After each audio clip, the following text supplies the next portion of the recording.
Tory title: The Talking Cat, Bولنے والی, English version. Sarah always wanted a pet, but her parents never allowed her to have one. One day, while walking home from school, she saw a small, fluffy white cat sitting near her doorstep. As she bent down to pet it, the cat suddenly spoke. "Hello, Sarah.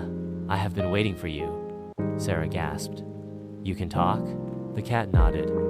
"Yes, but only you can hear me. I need your help." Sarah was amazed and asked, "What do you need?" The cat explained that it was once a prince who had been turned into a cat by a wicked magician. The only way to break the spell was for someone to show him true kindness. Without hesitation, Sarah picked up the cat and took it inside, giving it food and a warm place to rest. The moment she did, a bright golden light filled the room. When the light faded, the cat was gone, and in its place stood a handsome young prince. "Thank you, Sarah. Your kindness has freed me," he said. Before disappearing into the night, the prince left behind a magical golden bell. Whenever Sarah needed a friend, she could ring it, and he would come back.